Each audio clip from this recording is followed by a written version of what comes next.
The gunshot echoed through the canyon, and Nathaniel Brooks pressed himself against the rock face, watching the pregnant woman stumble through the pines below him with 3 men on her trail. He had not planned on descending from his mountain sanctuary today, had not planned on encountering another human soul for at least another month. But the sight of her clutching her swollen belly as she ran changed something fundamental in his chest.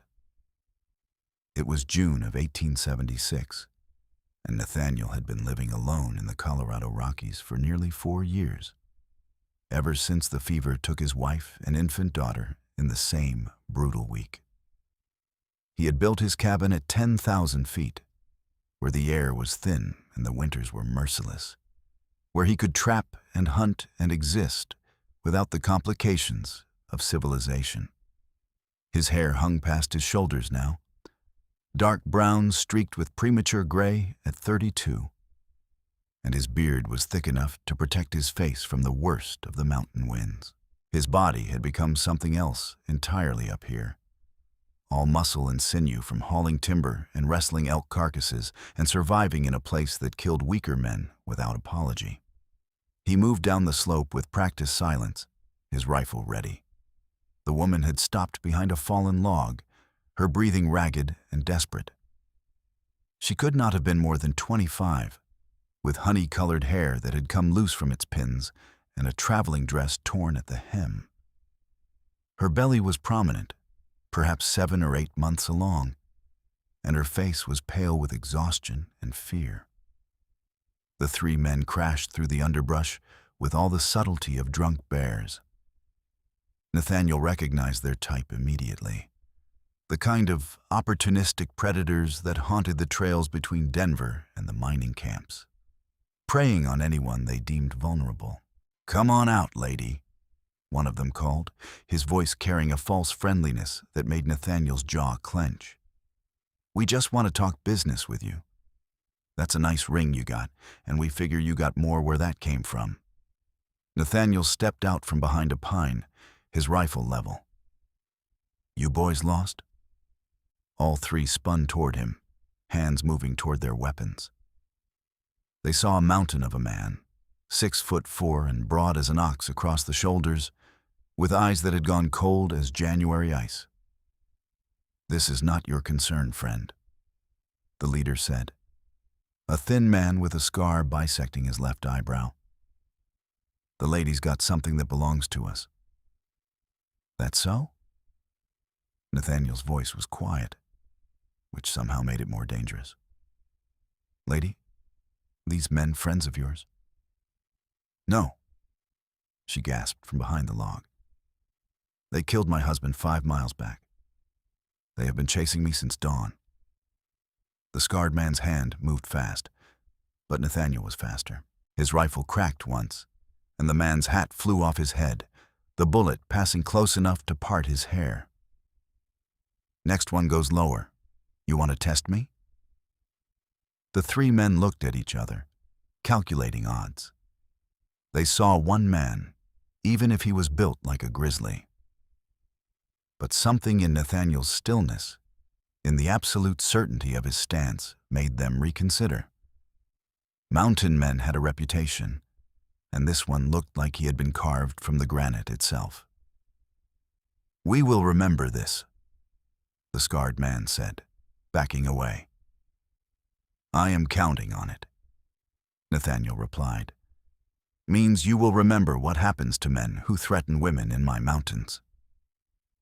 They retreated, crashing back down the trail, and Nathaniel waited until their sounds had faded completely before lowering his rifle. He turned to the woman, who had risen shakily from behind the log. "Thank you," she whispered, and then her legs gave out. Nathaniel caught her before she hit the ground, his arms instinctively careful of her belly. The moment his hands touched her, something jolted through him, a sensation he had not felt in so long he had forgotten its name. Tenderness. The weight of her in his arms, the swell of her pregnancy against his chest. It cracked something open inside him that he had sealed shut with grief and isolation. She had fainted, her face waxen, and he could feel how cold her skin was despite the warm afternoon. Nathaniel looked down the trail where the men had gone, then up at the sky. It was a 3-hour hike to his cabin, rough terrain that would be difficult for a pregnant woman in the best of circumstances. He made his decision in seconds, shifting her weight so he could carry her more securely.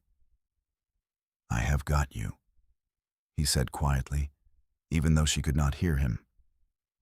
"You are safe now." The climb was brutal.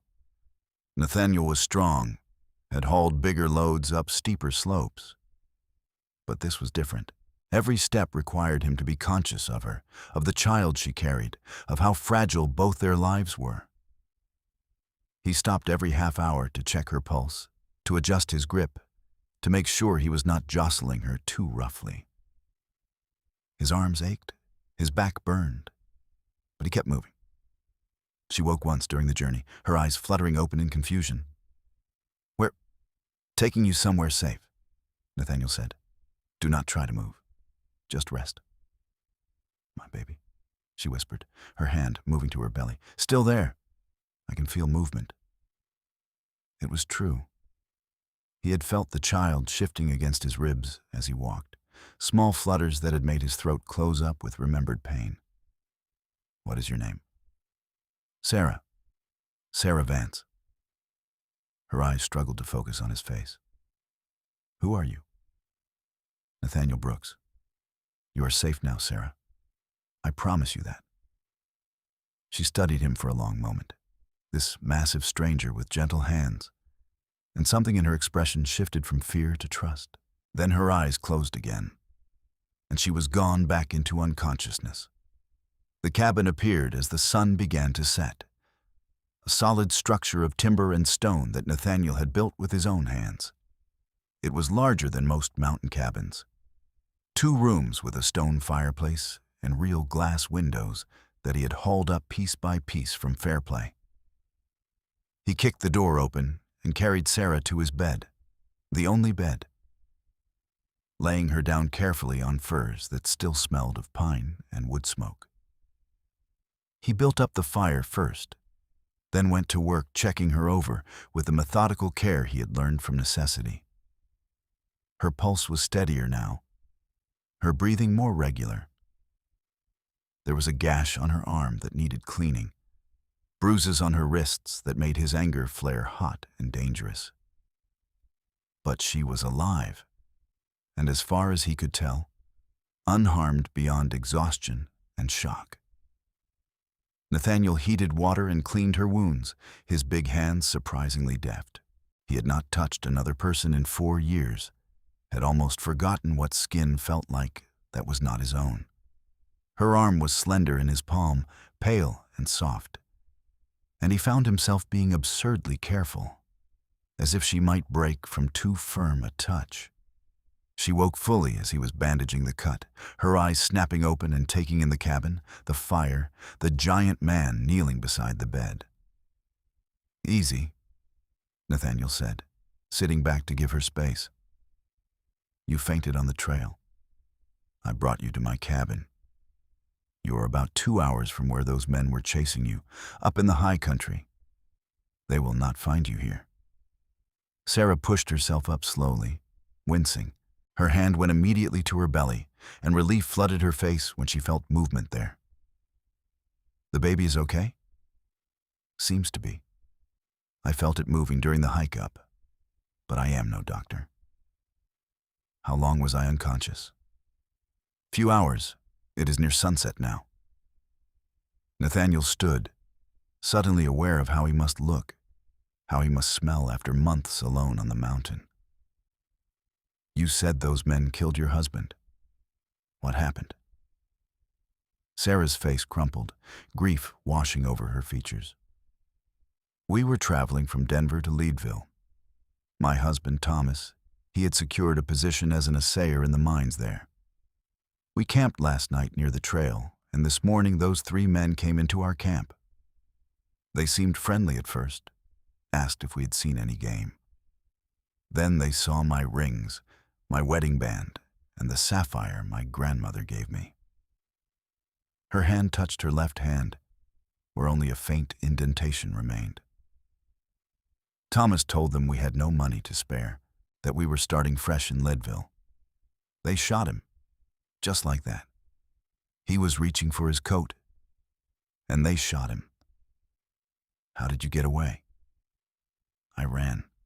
Thomas told me to run, and I just ran. I could hear them behind me, laughing about how a pregnant woman could not get far. I hid in a stream for an hour, but they found my tracks. I thought I was going to die. She looked up at Nathaniel, tears streaming down her face. You saved my life. Yours and mine both. Nathaniel felt that uncomfortable tenderness again, the urge to comfort her warring with his 4 years of practiced isolation. You are safe here. No one comes up this high except in summer, and even then it is rare. I will keep watch tonight. Make sure those men do not try to track us. Why do you live up here alone? The question was direct, born of shock and exhaustion, stripping away social niceties. Same reason you were crying, Nathaniel said quietly. Lost people I loved. Found it easier to be alone. Sarah wiped her eyes, studying him. In the firelight, she could see the breadth of his shoulders, the thickness of his arms, the way his hands dwarfed the tin cup he was filling with water for her. But she also saw the gentleness in how he moved around her, the care he had taken with her injuries. How long have you been alone? 4 years. That is a long time to be away from people. Seemed necessary. Nathaniel handed her the water, careful not to let their fingers touch. You should rest. Tomorrow we can talk about what to do next. Fairplay is the closest town, about a day's ride if you were healthy. In your condition, it would take longer.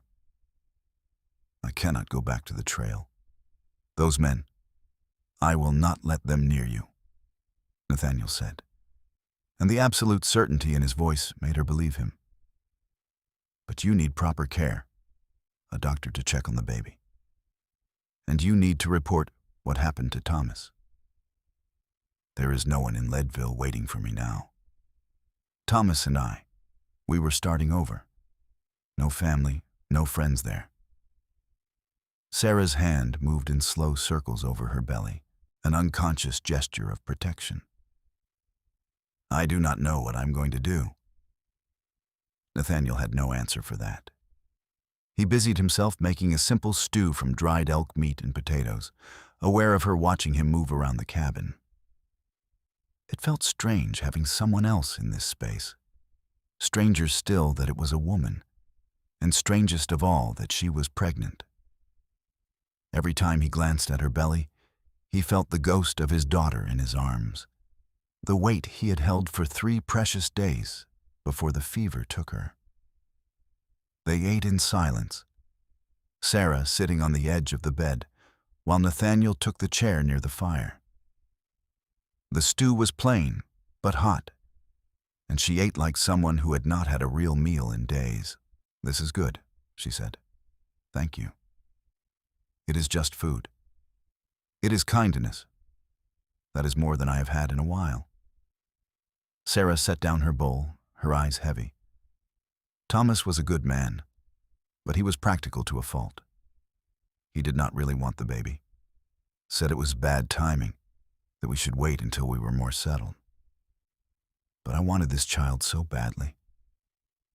Her voice broke. Now I am alone with a baby coming, and I do not know how I am going to manage. Nathaniel stared into the fire, wrestling with impulses he did not trust. Get some rest. We will figure something out in the morning. Where will you sleep? I have furs. I will make a bedroll by the fire. I cannot take your bed. You are carrying a child and have been through hell. Yes, you can. His tone left no room for argument. Sarah lay back down, her body curving protectively around her belly. Nathaniel? Yes? Thank you for not being like those other men. Thank you for being good."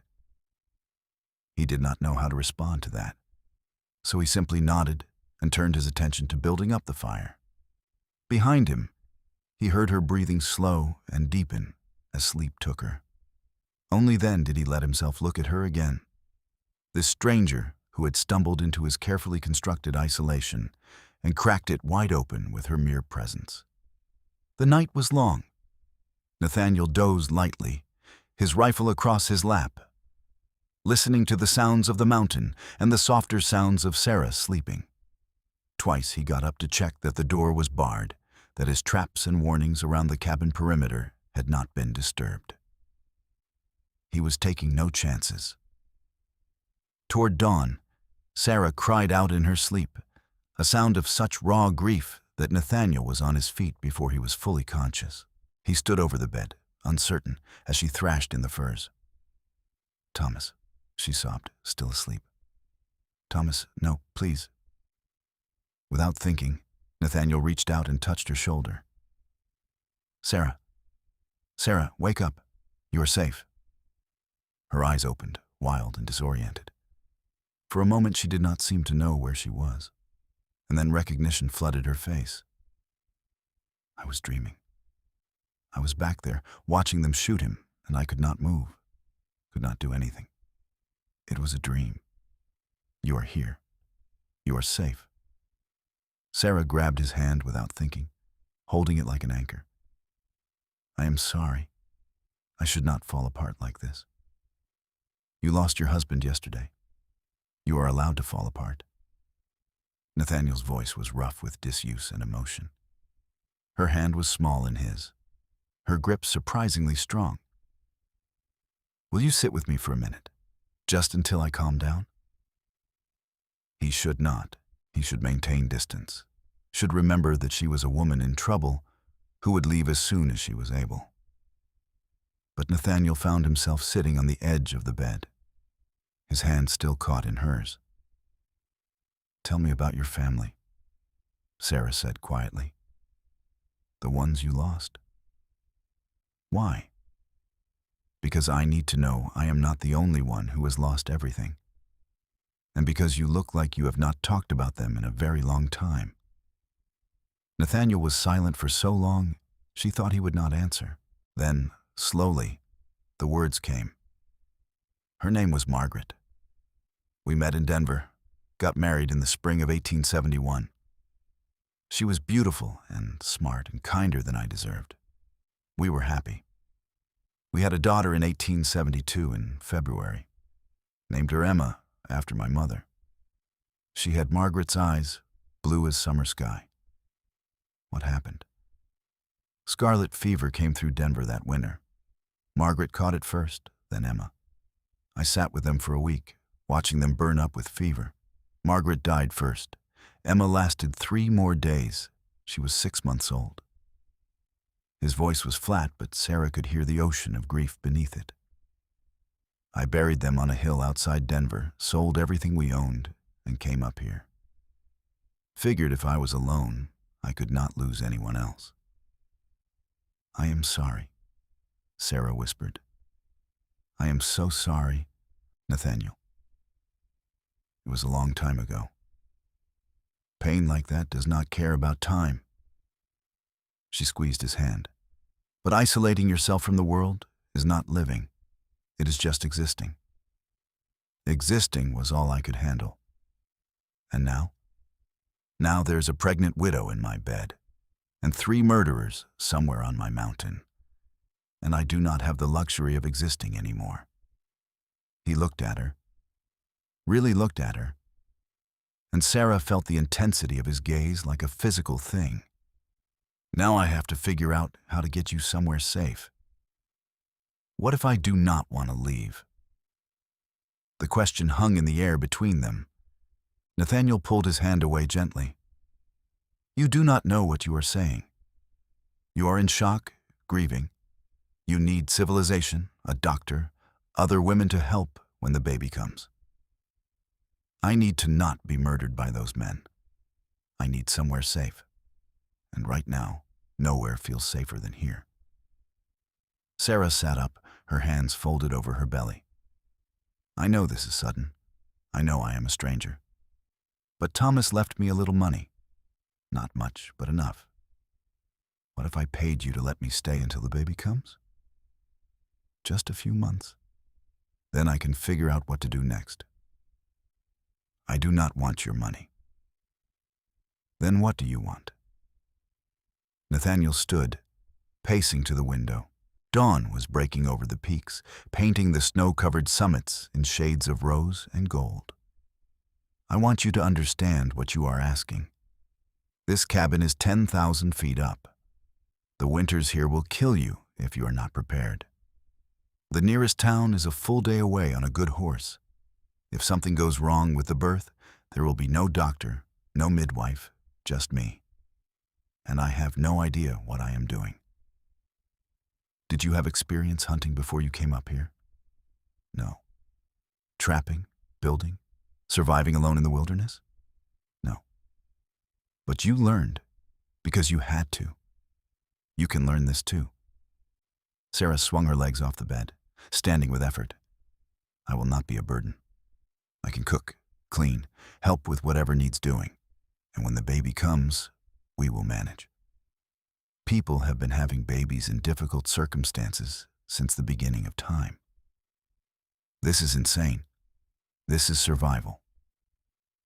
Sarah moved to stand in front of him, her head barely reaching his shoulder.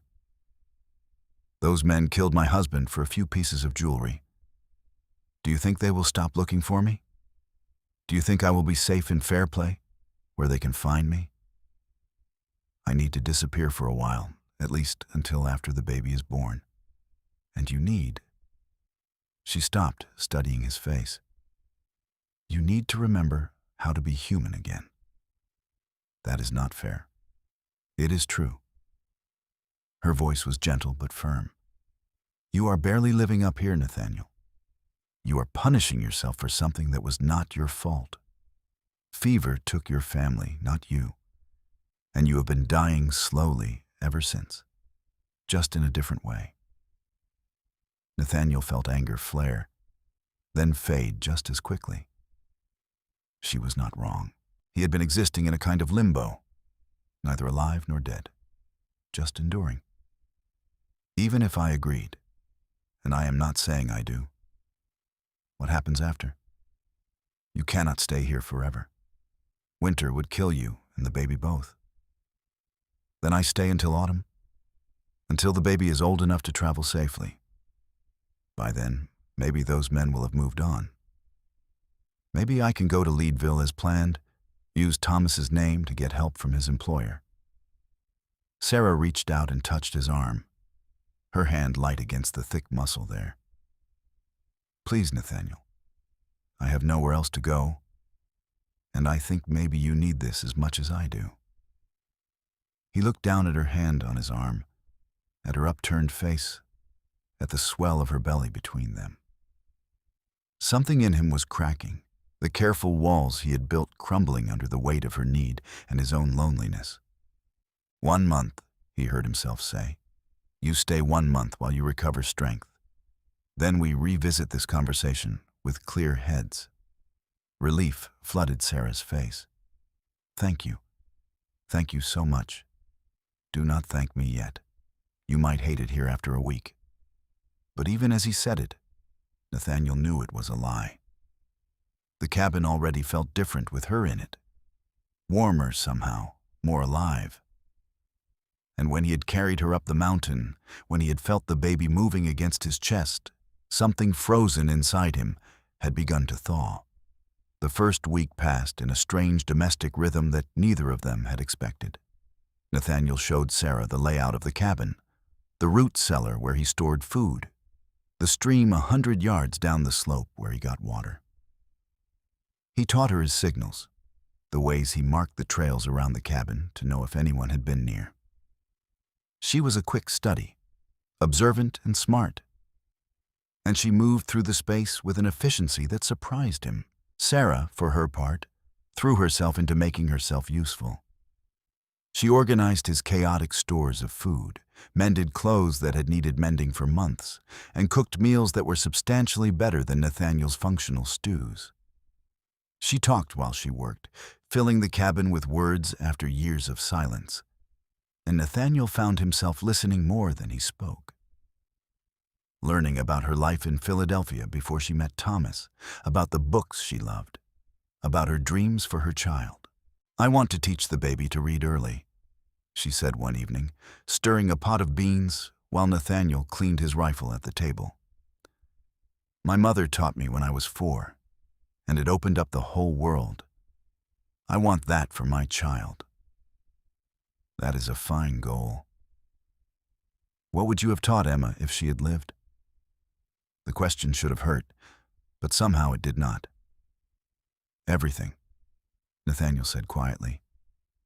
"How to track game, how to read the weather, how to be strong and kind at the same time. Margaret wanted her to learn piano. I wanted her to learn how to shoot. Why not both?" "Why not both?" Nathaniel agreed. He looked at Sarah across the cabin, her hair catching the firelight, her hands moving in that constant protective circle over her belly. "How are you feeling? Any pain?" "Just tired. The baby has been very active today. I think it knows there is more space to move around now that I am not running for my life." She smiled, but there was sadness in it. Thomas barely ever asked about how I was feeling. He was not cruel, just distracted, worried about money, about the future. I think he was afraid of being a father. Fear is natural. Were you afraid when Emma was coming?" "Terrified," Nathaniel admitted. "I was convinced I would break her somehow, that I was too rough to handle something so small. But then Margaret put her in my arms for the first time, and it was like something clicked into place. Suddenly I understood what I was supposed to do with my life." Sarah set down her spoon and came to sit across from him at the table. "Can I ask you something personal?" "You can ask." "Why did you really bring me here? You could have left me in fair play, reported the murder, and walked away. Why take responsibility for a stranger?" Nathaniel was quiet for a long moment, his hands still on the rifle. "Because when I saw you running, pregnant and terrified, something in me woke up that I thought was dead. And when I carried you up the mountain, when I felt your baby moving, I remembered what it felt like to hold Emma. I remembered what it felt like to have a purpose beyond just surviving." He looked up at her. "Maybe that is selfish. Maybe I brought you here for me as much as for you. That is not selfish. That is human." Sarah reached across the table and covered his hand with hers. "We are helping each other. There is no shame in that." Their eyes met, and Nathaniel felt something shift in his chest, something warm and terrifying. He pulled his hand back, suddenly aware of boundaries he had not thought about in years. "You should rest. The baby needs you strong." Sarah nodded, though her eyes showed she had felt that shift too. "Good night, Nathaniel." "Good night, Sarah." But sleep was a long time coming for both of them. The second week brought rain, days of steady mountain rain that drummed on the roof and turned the world outside gray and soft. They were trapped inside together, and the forced proximity eroded the careful distance they had been maintaining. Sarah sat by the window and read aloud from the books Nathaniel had brought up over the years, her voice bringing life to stories he had forgotten. Nathaniel carved, his knife working smooth pieces of pine into shapes that emerged like magic from his hands. "What are you making?" Sarah asked one afternoon, looking up from her book. "A cradle." The words were out before Nathaniel had fully registered what he was doing. He looked down at the curved pieces of wood in his lap, at the pattern his hands had remembered. "I made one for Emma. Thought maybe your baby could use one." Sarah's eyes filled with tears. "Nathaniel, that is the kindest thing anyone has ever done for me. It is just wood. It is not just wood. It is hope. It is the future. She set down her book and moved to kneel beside his chair, her hands covering his. Thank you. Thank you for this, for all of it. Nathaniel looked down at her, at the way her hair fell around her face, at the earnestness in her eyes. Without thinking, he reached out and touched her cheek, his calloused thumb catching a tear. You do not need to cry. They are happy tears. I have not had many reasons for those lately. Sarah leaned into his touch, just for a moment, and Nathaniel felt his heart do something complicated in his chest. He pulled his hand back, but the damage was done. Something had changed between them. Some line had been crossed, and they both felt it. The next morning, Nathaniel woke to find Sarah standing at the stove, one hand braced against her lower back. You all right? Just sore. The baby is sitting on something uncomfortable today. She tried to smile, but it came out as more of a grimace. Here. Nathaniel stood and guided her to the chair, his hands gentle on her shoulders. Sit down. I will make breakfast. You do not have to do that. You are in pain. Sit. He moved around the kitchen with surprising grace for such a large man, and Sarah watched him with something like wonder in her eyes. You are going to make someone a very good husband someday, she said without thinking, then flushed. I am sorry. That was inappropriate. It is fine. Nathaniel did not look at her, focused on the eggs he was frying. I was a husband once.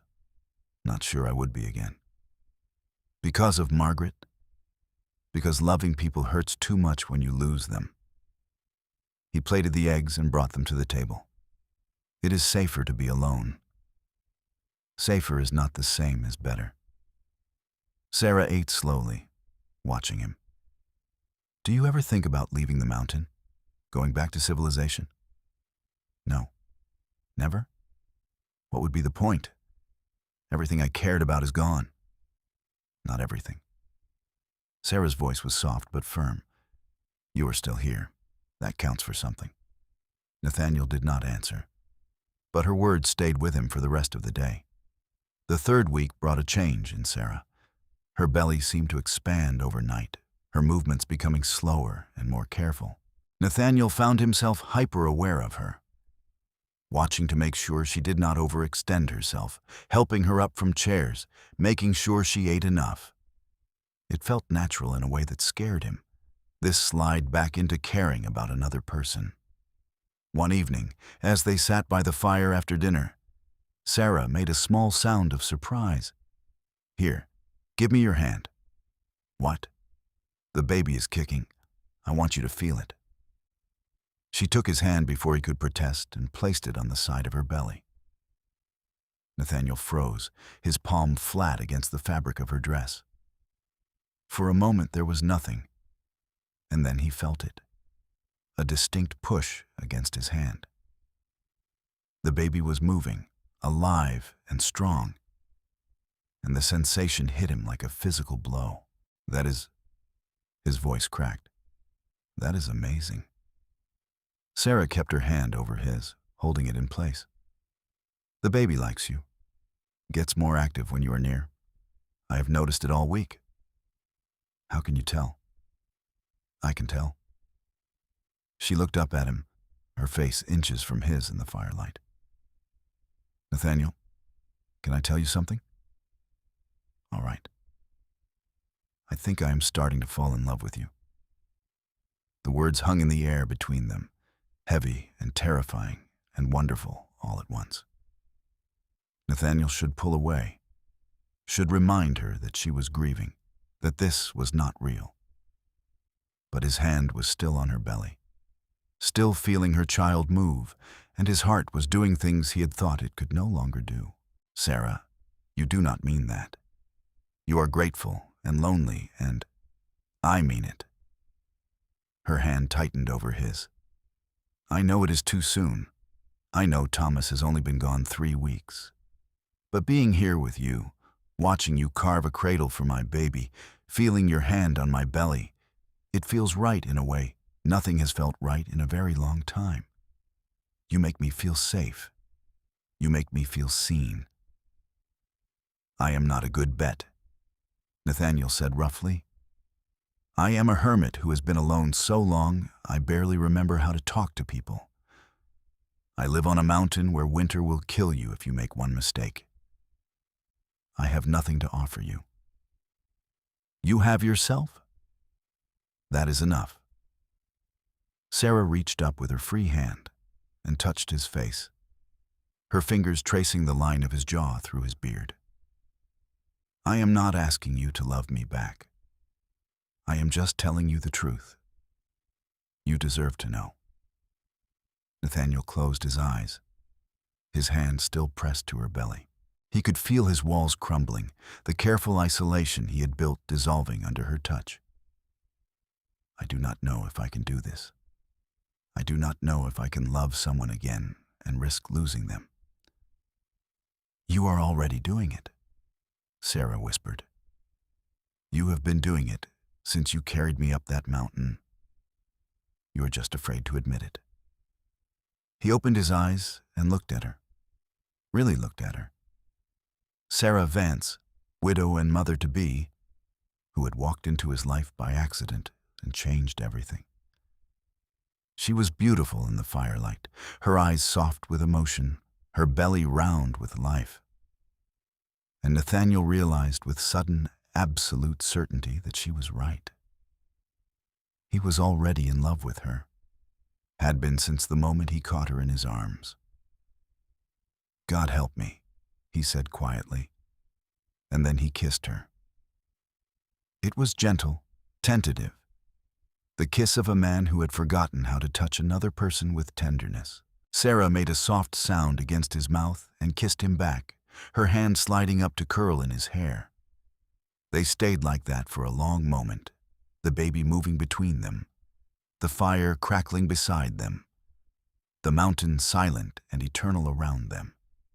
When they finally pulled apart, Nathaniel rested his forehead against hers. I am terrified. Me too.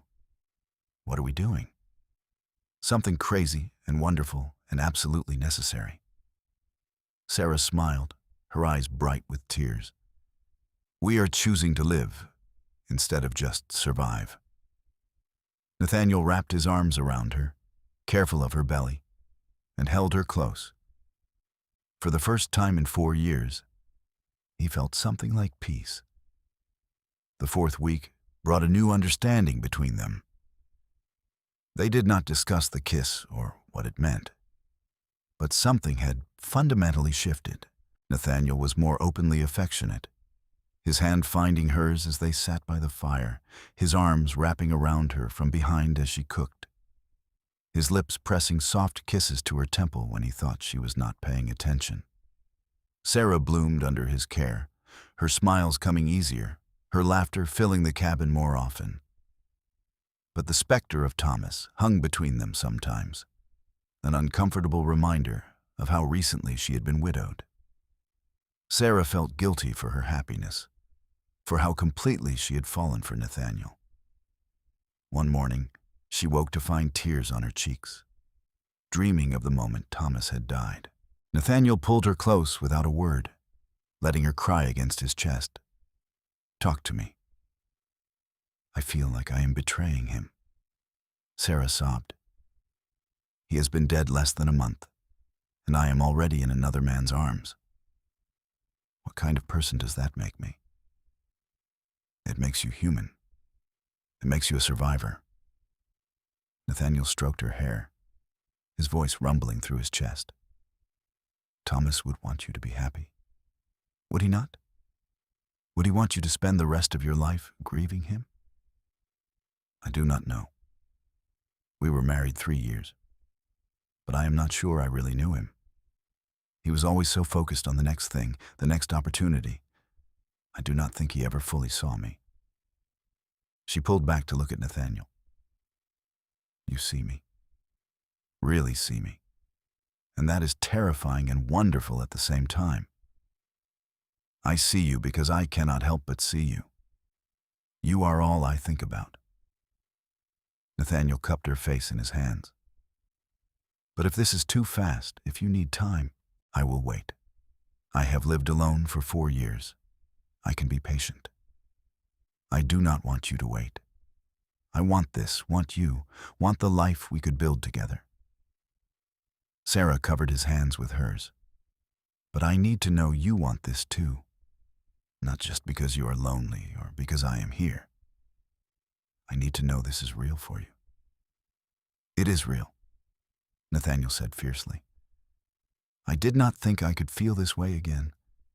Thought that part of me died with Margaret and Emma. But you woke it up, Sarah. You and that baby. You made me remember what it feels like to have something worth living for. Sarah kissed him then, deep and sure, and Nathaniel responded with a hunger that surprised them both. They made love slowly, carefully, his hands reverent on her body, her fingers tracing the scars and muscles of his arms and chest. It was nothing like the efficient, practical intimacy she had shared with Thomas. This was connection on a level Sarah had not known existed. Two broken people finding wholeness in each other. Afterward, they lay tangled in the furs, Sarah's head on Nathaniel's chest, his hand resting on her belly. The baby is going to need a father, she said quietly. I know. I would like that to be you. Nathaniel's hand stilled. Are you asking me what I think you are asking me? I am asking if you would consider being my husband, if you would consider raising this child as your own. Sarah propped herself up to look at him. I know it is fast. I know it is complicated. But nothing about our situation is normal anyway. And I cannot imagine doing this with anyone else. You want to marry me. Nathaniel said it like he was testing the words, seeing how they felt. Yes. A mountain hermit with no prospects and a haunted past. A good man with a big heart and gentle hands. Sarah smiled. Say yes, Nathaniel. Say yes to life and love and a future. Nathaniel looked at her, this woman who had stumbled into his world and turned it upside down. He thought of Margaret, of the life they had built and lost. He thought of Emma, of holding her tiny body for 3 precious days. And then he thought of the baby, moving under his hand right now, of Sarah's smile, of the cabin filled with her laughter and warmth. Yes, he said. Yes, I will marry you. Sarah kissed him again, her tears of joy wetting both their faces. We are going to be happy. I know we are. I believe you, Nathaniel said, and realized he meant it. They married themselves there in the cabin 2 days later, speaking vows to each other with no witnesses but the mountain and the sky. Nathaniel carved their names into a beam above the door, declaring their union to whatever forces might care. It was not legal, not official, but it felt more real than any ceremony could have. I, Nathaniel Brooks, take you, Sarah Vance, as my wife. I promise to protect you and the child you carry, to cherish you both, to be faithful and true until my last breath. I, Sarah Vance, take you, Nathaniel Brooks, as my husband. I promise to stand beside you, to bring light to your darkness, to love you and honor you for all my days. They sealed their vows with a kiss, and then Nathaniel lifted her in his arms and carried her to bed, where they celebrated their marriage with tenderness and passion and joy. The next weeks passed in a kind of golden haze. Summer was at its height, and the mountain was beautiful in ways that took Sarah's breath away. Nathaniel taught her to fish in the streams, to identify edible plants, to read the signs of weather in the clouds. Sarah taught him things too, how to laugh at small absurdities, how to talk about feelings without shutting down, how to hope for the future without fear overwhelming everything. They talked about names for the baby. Sarah wanted something strong if it was a boy, something pretty if it was a girl. Nathaniel suggested they wait until they met the child. Let the baby tell them what its name should be. They argued about whether the baby should learn to hunt or read first, laughing at how seriously they took the hypotheticals. "We are going to be ridiculous parents," Sarah said one evening as they watched the sunset paint the peaks gold and crimson. "Probably," Nathaniel agreed, his arm around her shoulders. "But we will love that baby with everything we have. That counts for something. It counts for everything." Sarah rested her head against his shoulder, her hand on her belly. "Do you think we can make this work? Really work?" "I think we can try. That is all anyone can do." But there were still practical concerns. By late July, Sarah's belly was enormous, her movements labored. Nathaniel began preparing in earnest for the birth. Boiling water and sterilizing knives, gathering clean cloth and trying to remember everything Margaret's midwife had done. He was terrified in a way he had not been terrified in years. Because this time, he had something real to lose. "What if something goes wrong?" he asked Sarah one night, his voice rough with fear. "What if I cannot help you? What if I lose you both?" "You will not lose us," Sarah said firmly, taking his face in her hands. "Women have been having babies forever, Nathaniel. My body knows what to do. And you are stronger and smarter than you give yourself credit for. We will get through this together. Promise me something." "What?" "Promise me that if you have to choose, you save yourself. The baby is important, but you are everything. Do you understand? You are everything." Sarah's eyes filled with tears. "Nathaniel, promise me, Sarah. I cannot lose you. I just found you. I cannot do this life without you." "I promise," she whispered. "But you will not have to make that choice. I feel it. This baby is strong, and I am strong. We are both going to be fine." Nathaniel wanted to believe her. He held her close and tried to push down the fear that threatened to overwhelm him. The contractions started on a clear August morning, 3 weeks before Sarah had calculated the baby was due. She woke Nathaniel with a hand on his arm, her face calm despite the pain. "It is time." Nathaniel was on his feet instantly, every preparation he had made snapping into focus. He helped Sarah walk, rubbing her back when the contractions came, talking to her in a low, steady voice that belied his terror. Hours passed, then more hours. Sarah labored with a strength that awed him, her face set with determination, her hands gripping his with bruising force. "You are doing so well," Nathaniel murmured, wiping sweat from her forehead. "You are the strongest person I have ever met." "Tell me something," Sarah gasped between contractions. "Tell me about our future. We are going to raise this baby together. Teach them to love the mountains and books and everything in between. When they are old enough, we will go down to Fairplay. Get properly married in a church if you want. We will build a bigger cabin, have more children if you want them. We will grow old together on this mountain, and I will love you every single day until I die." "That sounds perfect," Sarah said. And then she screamed as another contraction hit. It was late afternoon when the baby finally came, slipping into Nathaniel's waiting hands with a wail that was the most beautiful sound he had ever heard.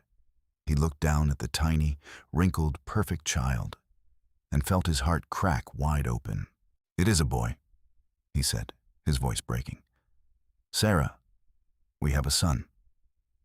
Sarah held out her arms, exhausted but radiant, and Nathaniel placed the baby on her chest. She cradled him close, tears streaming down her face. "Hello, little one."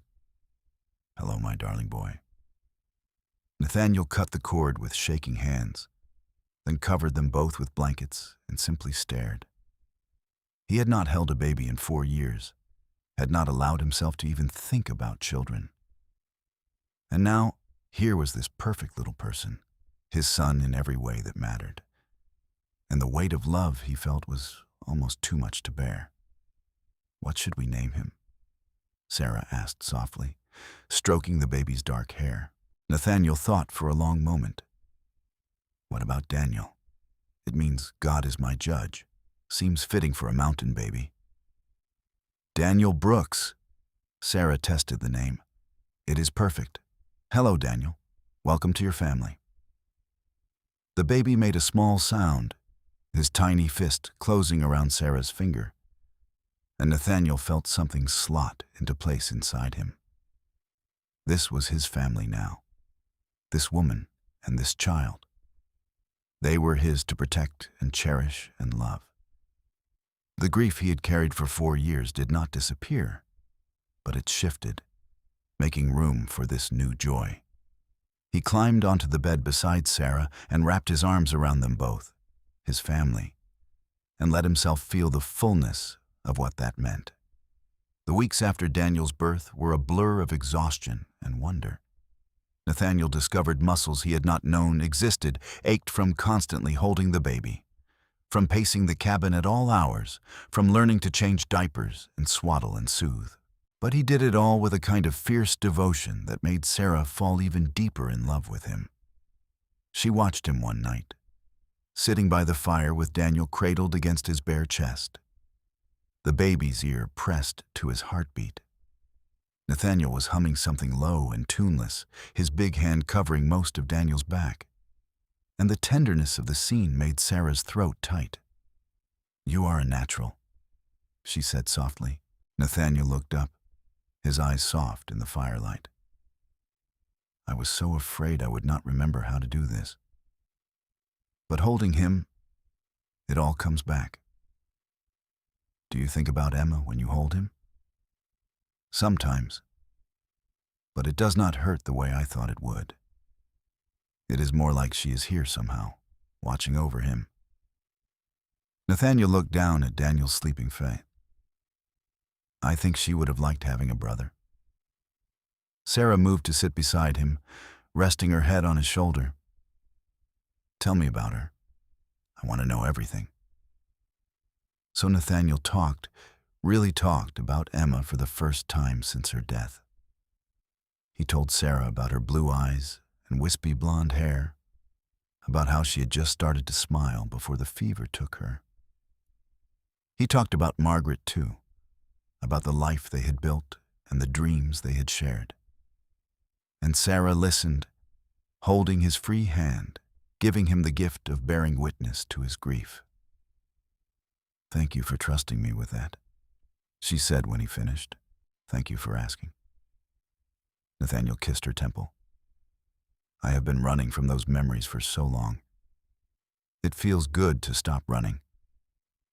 Daniel stirred against his chest, making small snuffling sounds, and Nathaniel shifted him expertly. "I think someone is hungry." Sarah took the baby and settled in to nurse him, and Nathaniel watched them with something like reverence on his face. "I love you," he said quietly. "Both of you. More than I thought I could love anything again." "I love you too," Sarah replied. "Thank you for saving us. Thank you for giving us a home. Thank you for giving me a reason to live." As August gave way to September, they fell into a routine. Nathaniel hunted and fished and prepared for winter, while Sarah cared for Daniel and kept the cabin running. They traded off baby duties, both of them learning as they went, both of them marveling at how quickly Daniel grew and changed. He was a good baby, alert and curious, with Nathaniel's dark hair and Sarah's green eyes. One afternoon in late September, as Nathaniel was chopping firewood and Sarah was hanging diapers to dry with Daniel strapped to her chest, she broached a subject they had been avoiding. "We need to talk about winter." Nathaniel buried the axe in the chopping block and turned to face her. "I know. Daniel is only 6 weeks old. If the weather turns bad, if something happens, we are a day away from help." Sarah's voice was measured but firm. I trust you completely, Nathaniel. But I am also a mother now. I have to think about what is safest for my son. What are you saying? I am saying maybe we should consider spending the winter in Fairplay. Just this first winter, until Daniel is older and stronger. We could rent a room. I could work if we need the money. And you could come back up here to check on the cabin periodically. She saw the resistance on his face and pressed on. I am not saying leave forever. I am saying be practical. Nathaniel looked at the cabin, at the mountains he had called home for 4 years. The thought of leaving made his chest tight. But then he looked at Sarah and Daniel, at his family, and he knew she was right. He was. All right, he said. But we do it right. We go to Fairplay, we get legally married, we establish ourselves as a family. No more hiding from the world. Relief flooded Sarah's face. You mean it? I mean it. This hermit life, it served its purpose. But I have a wife and son now. They deserve better than a man hiding from his past. Nathaniel pulled her close, careful of Daniel between them. We will make a life in town for the winters. Come back up here in the summers. Best of both worlds. That sounds perfect. Sarah kissed him, long and deep. Have I mentioned lately that you are an amazing man? You might have said something along those lines. Nathaniel grinned, the expression still feeling new on his face after years of solemnity. When should we leave? Soon. Before the first snows. Maybe next week? Next week, Nathaniel agreed. And though a part of him mourned the end of their mountain idyll, a bigger part was excited about the future they would build together. They spent the week preparing. Nathaniel packed his furs and tools, the things he would need to support his family. Sarah bundled their few possessions and Daniel's even fewer belongings. The cradle Nathaniel had carved sat by the door, too precious to leave behind. On their last night in the cabin, they lay in bed with Daniel between them, both of them quiet with the weight of change. Are you scared? Sarah asked. Terrified, Nathaniel admitted. I have not been around people in 4 years. I barely remember how to make conversation. You will be fine. You are much more charming than you think. I am not charming. I am a gruff mountain man with social skills. You are my gruff mountain man. Sarah reached across Daniel to take his hand. And you are going to be wonderful. We are going to be wonderful together. The journey down the mountain took 2 days, much longer than Nathaniel's usual pace. He carried Daniel in a sling against his chest, the baby warm and solid against him, while Sarah rode the horse he had kept stabled in a small shelter near the cabin. They moved slowly, carefully, stopping often for Sarah to rest and nurse Daniel. The landscape changed as they descended, the thin air of the high country giving way to thicker forest, the temperature warming perceptibly. Nathaniel found himself both eager and anxious, ready for this next chapter, but uncertain about what it would bring. They reached Fairplay on a cool October afternoon. The town was larger than Nathaniel remembered, more buildings and people, the streets busy with miners and merchants and families. He felt overwhelmed immediately, the noise and bustle after years of mountain silence making his head spin. Sarah took his hand. We will do this together, one step at a time. They found a boarding house run by a widow named Mrs. Henderson, a practical woman in her 50s, who took one look at them and ushered them inside without questions. You folks look like you have had a journey. Let me get you settled. The room was small but clean, with a real bed and a window overlooking the street. Mrs. Henderson provided a wash tub and hot water, And Sarah luxuriated in her first real bath in months, while Nathaniel held Daniel and stared out at the town. "It is different than I remember," he said when Sarah emerged, clean and dressed in better clothes that Mrs. Henderson had loaned her. "You are different than you were," Sarah replied. "That is not a bad thing." The next morning, they walked to the church and found the minister, a kind-faced man named Reverend Thompson. Nathaniel explained their situation in halting terms, Sarah filling in the gaps, and the Reverend agreed to marry them properly that afternoon. They stood in the small church with Mrs. Henderson and the Reverend's wife as witnesses, Daniel sleeping peacefully in Sarah's arms. Nathaniel wore his best shirt, brushed clean of trail dust, his hair pulled back and his beard trimmed. Sarah wore a simple dress the color of sage, her hair braided and pinned. They looked at each other and spoke their vows for the second time, this time making it official in the eyes of the law and God. "I, Nathaniel Brooks, take you, Sarah Vance, to be my lawfully wedded wife, to have and to hold from this day forward, for better or for worse, for richer or for poorer, in sickness and in health, to love and to cherish, till death do us part. I, Sarah Vance, take you, Nathaniel Brooks, to be my lawfully wedded husband, to have and to hold from this day forward, for better or for worse, for richer or for poorer, in sickness and in health, to love and to cherish, till death do us part." The Reverend pronounced them husband and wife, and Nathaniel kissed his bride properly, deeply, while their son slept between them and their witnesses applauded. They walked out of the church as a family, legally and truly, and Nathaniel felt something settle in his chest. He had been adrift for 4 years, but now he was anchored again. He had a wife he loved and a son who depended on him. He had a purpose beyond survival. Over the following weeks, they built a life in Fairplay. Nathaniel found work as a guide for hunting parties, his mountain expertise much in demand. Sarah took in sewing and mending, her skill with a needle proving lucrative. They saved their money carefully, planning for the future. Daniel grew and thrived, his personality emerging more each day. He was a happy baby, quick to smile, fascinated by everything around him. Nathaniel was devoted to him in a way that sometimes surprised Sarah with its intensity. He carried Daniel everywhere, talked to him constantly, showed him the mountains in the distance, and promised to take him there someday.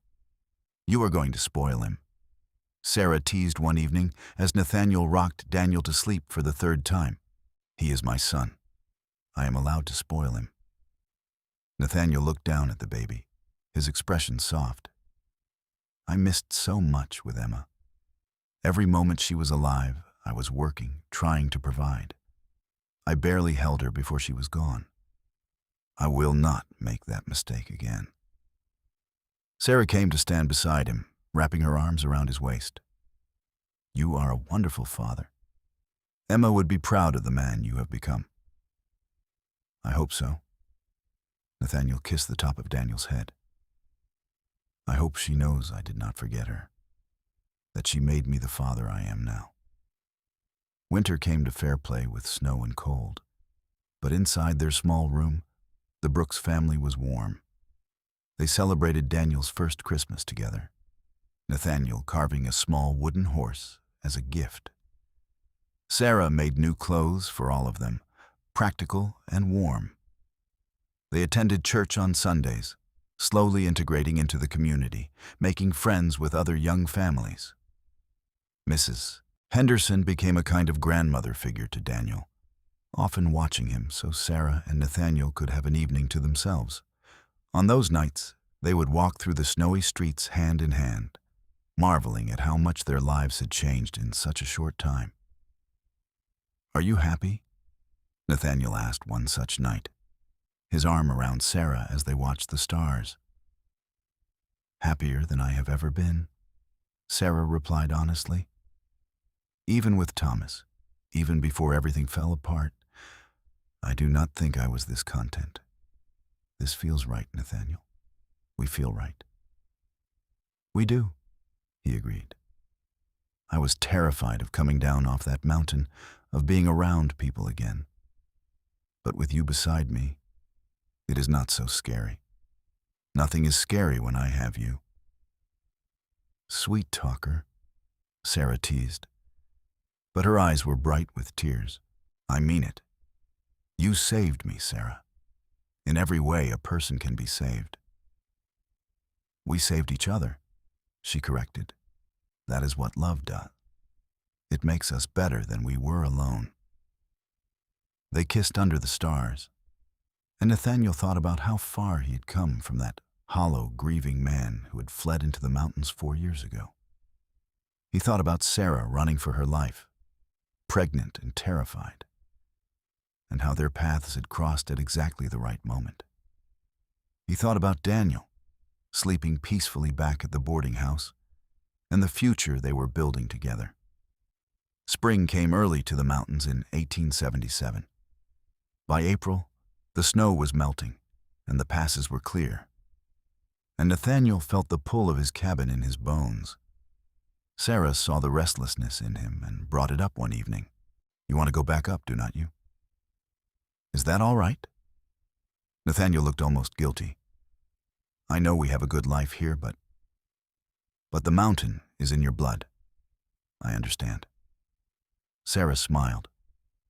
I think we should go up for the summer. Let Daniel experience that life, that freedom. We can come back down before winter. Make this our pattern. You would do that? Go back and forth every year?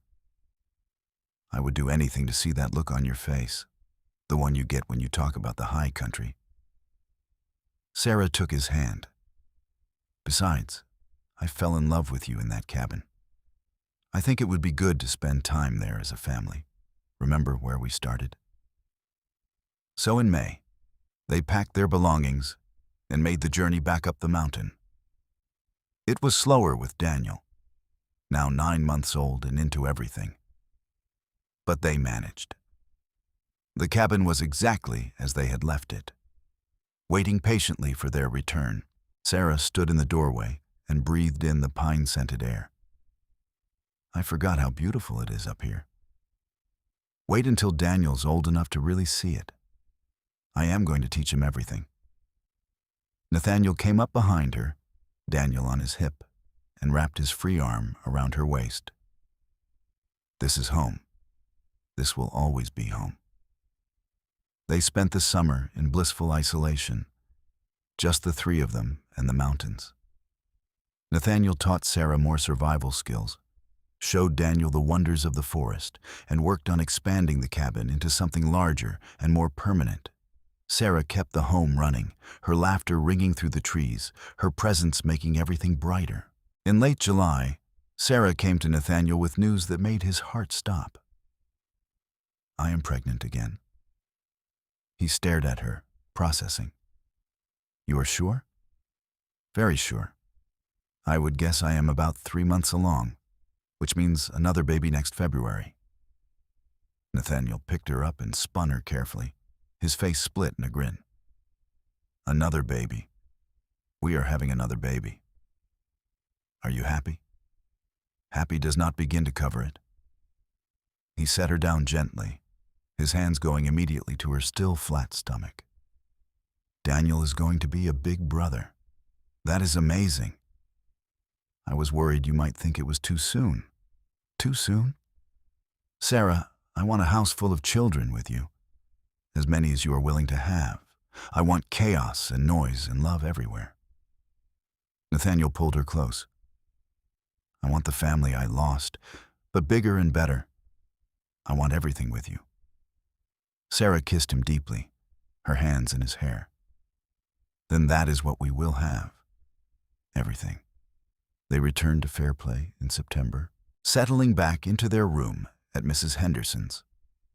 The older woman was delighted to hear about the new baby, immediately beginning to knit blankets and booties. The community welcomed them back warmly, and Sarah found herself surrounded by other mothers offering advice and support. Daniel was walking now, toddling around with determination, getting into everything. Nathaniel doted on him shamelessly, patient even when the boy knocked over carefully stacked wood or tried to eat dirt. Sarah watched them together and felt her heart expand with love. The pregnancy was easier this time, perhaps because Sarah was stronger, or perhaps because she was not fleeing for her life. She glowed with health, her belly growing round and firm. Nathaniel was even more protective this time, hovering constantly, making sure she did not overdo it. "I am fine," Sarah laughed one afternoon when he insisted she sit down after folding laundry for all of 10 minutes. "Women have been pregnant and working for centuries. I will not break." "I know. But I also know that you and these babies are the most important things in my world, and I will not take chances." Nathaniel knelt in front of her, his hands on her belly. "Indulge me. Let me take care of you. You are impossible. You love me anyway." "I do," Sarah agreed, running her fingers through his hair. "I love you so much it scares me sometimes." "Good scared or bad scared?" "Good scared. The kind that comes from having something so precious you cannot imagine losing it." She cupped his face. "You are my whole heart, Nathaniel Brooks. You and Daniel and this new baby. My whole heart." He kissed her then, pouring everything he felt into it, and Sarah melted against him with a sigh of contentment. February of 1878 brought their second child, a girl this time, born on a snowy afternoon with much less drama than Daniel's birth. Nathaniel held his daughter in his arms and felt tears streaming down his face. "She looks like you," he told Sarah, who was exhausted but radiant. "She has your eyes. What should we name her?" Nathaniel looked down at the tiny girl, at her rosebud mouth and perfect fingers. "Margaret," he said softly, "if that is all right with you. I would like to name her Margaret after my first wife, a way of honoring what was while celebrating what is." Sarah's eyes filled with tears. "That is beautiful. Margaret Brooks, Maggie for short." "Maggie," Nathaniel repeated, testing it. "Hello, Maggie. Welcome to the family, little one." Daniel, not quite 2 years old, was fascinated by his baby sister.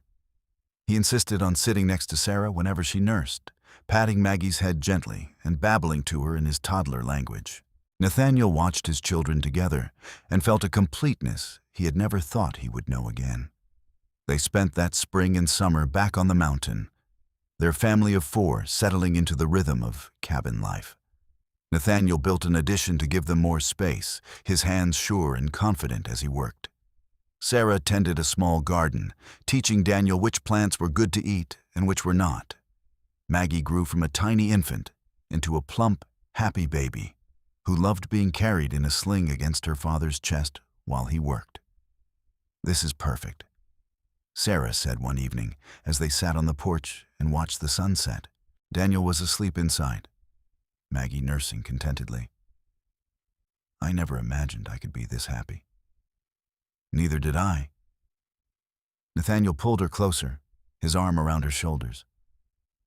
"When I saw you running that day, when I decided to help you, I thought I was just saving a life. I did not realize I was saving my own life too." "We saved each other," Sarah reminded him. "That is what we do." The years passed in a beautiful blur. They established their pattern, summers on the mountain and winters in Fairplay. Daniel grew into a sturdy, curious boy who followed his father everywhere, learning to track and hunt and survive.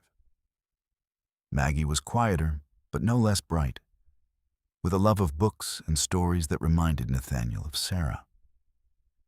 In 1880, they had another son, Samuel. In 1882, twin girls arrived, Ruth and Rebecca, surprising everyone, including Sarah. Their cabin expanded to accommodate the growing family. becoming a sprawling homestead rather than a simple mountain retreat. Nathaniel built beds and tables and chairs, his carpentry skills improving with each project. Sarah managed their chaos with grace and humor, her laughter the soundtrack of their lives. They made the trip to Denver once, when Daniel was 10, so the children could see a real city. Nathaniel stood at Margaret and Emma's graves for the first time since fleeing, his hand in Sarah's, and told them about the family he had built. "I did not forget you," he said quietly. "I will never forget you. But I had to keep living. I had to choose life instead of death.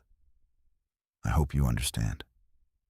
Sarah squeezed his hand, and Nathaniel felt a peace settle over him. The grief would always be there, a part of him, but it no longer defined him. He was more than his loss now. He was a husband, a father, a man who had been given a second chance and grabbed it with both hands. By 1885, Daniel was 18 and courting a girl from Fairplay, a sweet young woman named Alice who baked incredible pies and made their eldest son stammer and blush. Maggie was 16, helping Sarah teach the younger children their letters and numbers. Samuel was a rambunctious 13, all elbows and energy. The twins were 7, identical in looks but opposite in temperament. Ruth outgoing and bold, while Rebecca was thoughtful and shy. Nathaniel was 51 now, his hair more gray than brown, his body still strong but bearing the marks of hard years. Sarah was 43, laugh lines at her eyes and silver threading through her honey-colored hair. They were happy in a deep, settled way that came from building a life together piece by piece. One evening in August, they sat on the porch of their mountain home while the children played in the meadow below. Daniel and Alice had come up for the summer, helping with the work and obviously using the opportunity to spend time together away from town gossips. The sound of children's laughter floated up to them, mixed with bird song and the rush of the nearby stream. "Do you remember the day we met?" Sarah asked, her head on Nathaniel's shoulder. "Every detail. You were running through the trees, pregnant and terrified, and something in me knew my life was about to change. I was so scared. Of those men, of being alone, of having the baby without Thomas. And then this giant mountain man appeared and saved me, and everything shifted."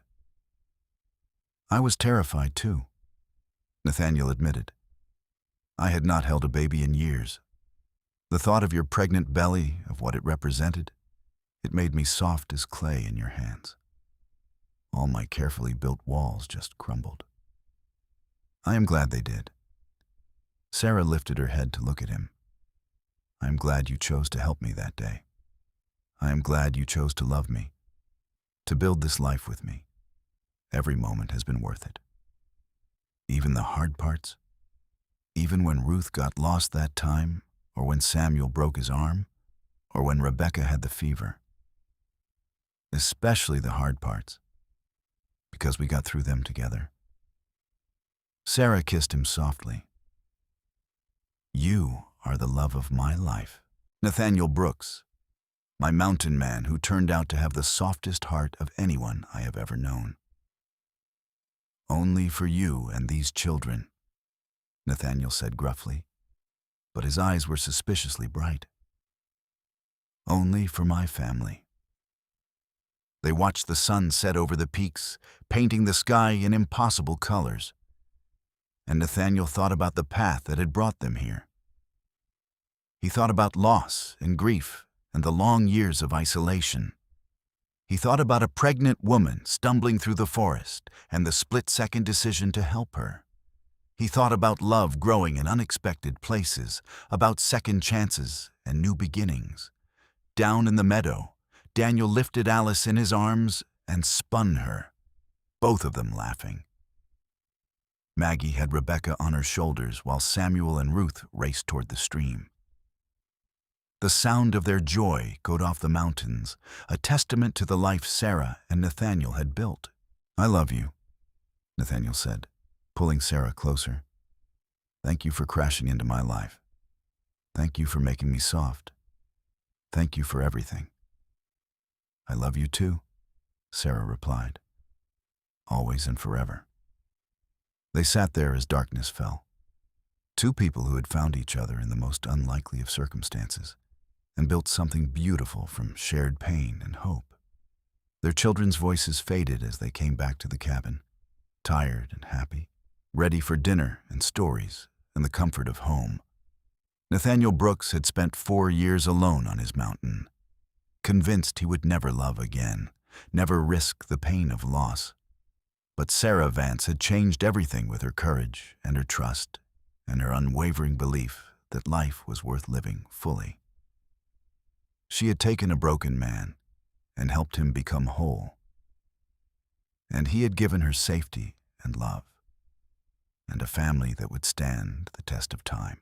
As they walked into their cabin, surrounded by the noise and chaos and love of their children, Nathaniel knew with absolute certainty that every moment of pain, every year of isolation, had been worth it to arrive at this place.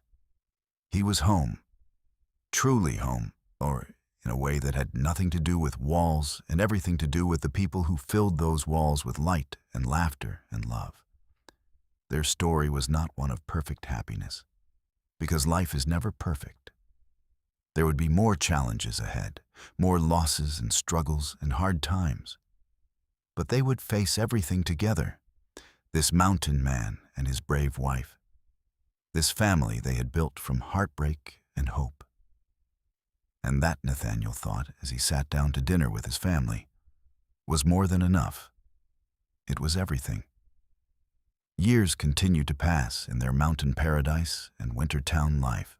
Daniel married Alice in the spring of 1887, and Nathaniel walked his son through the same meadow where he had played as a child, offering advice about marriage and love and commitment.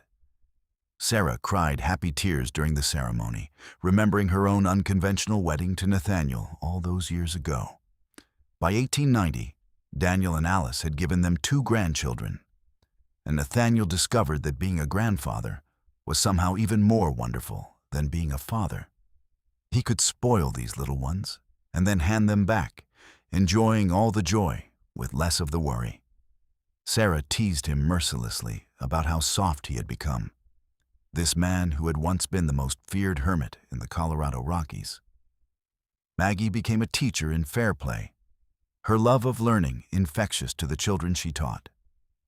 Samuel followed in his father's footsteps, becoming a guide and tracker, though he split his time between the mountains and a young woman in Denver who had captured his heart. The twins were 15 now, on the cusp of womanhood. Ruth already drawing attention from the young men in town, while Rebecca remained shy and bookish. But through all the changes, through all the growing and evolving, Nathaniel and Sarah remained constant. They still spent summers in the high country, though the climbs were harder now with age.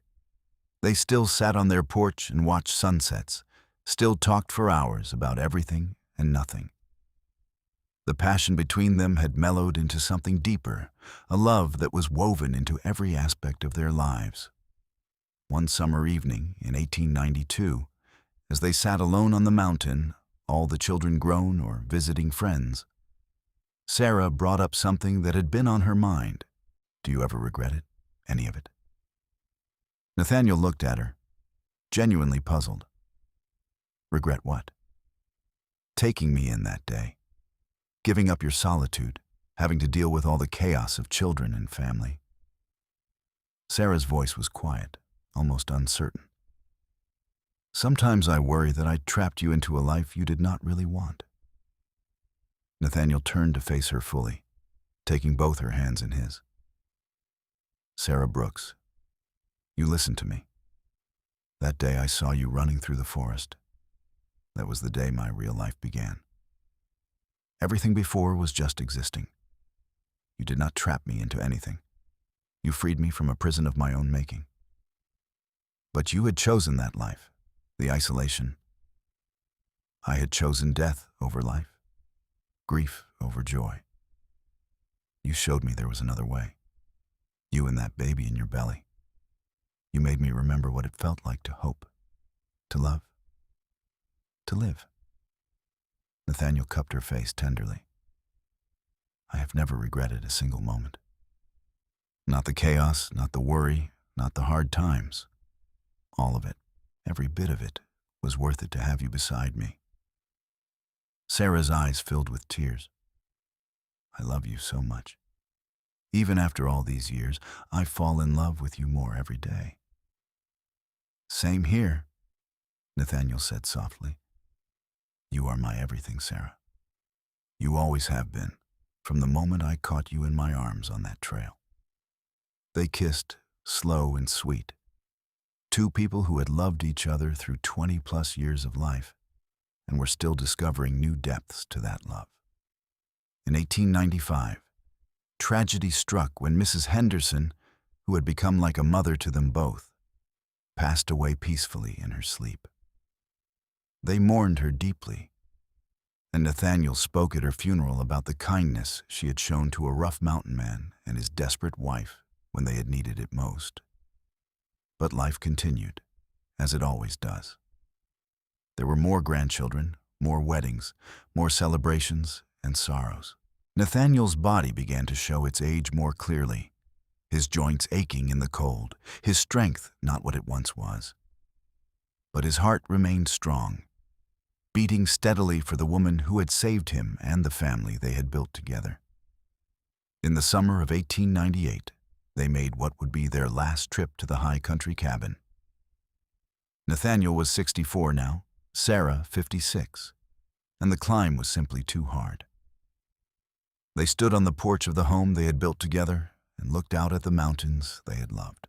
It is time to let this go, Nathaniel said quietly. Time to pass it on to the next generation. Daniel would love it, Sarah agreed. And Samuel. They could keep it in the family, bring their children here. Our legacy, Nathaniel mused. Not just this cabin, but everything it represents. The idea that you can start over, that love can heal the deepest wounds, that family is worth every sacrifice. They gave the cabin to their sons, who promised to maintain it and cherish it. Then Nathaniel and Sarah returned to Fairplay permanently, buying a small house near the church where they had been married. They settled into a quieter life, surrounded by children and grandchildren, watching their family grow and flourish. On a crisp autumn evening in 1903, Nathaniel sat on his porch with Sarah beside him, a blanket over their laps. He was 70 now, his body frail in ways that scared him sometimes, but his mind was still sharp. Sarah was 61, her hair fully silver now, her face lined with the years, but still beautiful to him. Do you remember everything I promised you that day in the cabin? Nathaniel asked suddenly. When you were in labor with Daniel, and I told you about our future? I remember, Sarah said softly. You said we would raise him together, teach him to love the mountains and books, that we would get properly married, build a bigger cabin, have more children, that we would grow old together, and you would love me every day until you died. I kept every promise, Nathaniel said, satisfaction in his voice. We did all of it, Sarah. We built the life I described. We did better than that.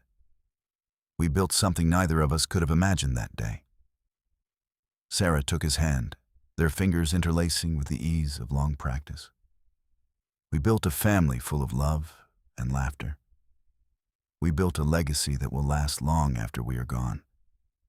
We built everything that matters. I have no regrets, Nathaniel said firmly. Not one. Every choice I made from the moment I decided to help you on that trail and led me exactly where I was meant to be. Me too, Sarah agreed. Thomas would have been a fine husband, a good father. But you, Nathaniel, you have been everything. My savior, my love, my partner, my best friend. You are the great love of my life." They sat in comfortable silence, watching their grandchildren play in the yard, listening to the sounds of family and life all around them. The mountain man and the woman he had saved had built something extraordinary from the ashes of their losses. Nathaniel passed peacefully in his sleep in January of 1905, Sarah beside him, holding his hand. She followed him 6 months later, unable to imagine a life without the man who had been her anchor for 30 years. They were buried together on a hillside overlooking the mountains, their headstones simple and clear about what mattered most. Nathaniel Brooks and Sarah Vance Brooks, beloved husband and wife, devoted parents and grandparents. They chose love. Their children and grandchildren gathered at their grave on the anniversary of their meeting every year after, telling the story of the mountain man who saved a pregnant widow and found salvation himself. They spoke of love that healed, of second chances, of the courage it took to build a new life from ruins. The cabin on the mountain remained in the family for generations, a testament to where it all began. Daniel's descendants maintained it carefully, bringing their own children there to hear the story of their great-great-grandparents, of how a moment of compassion on a mountain trail changed everything.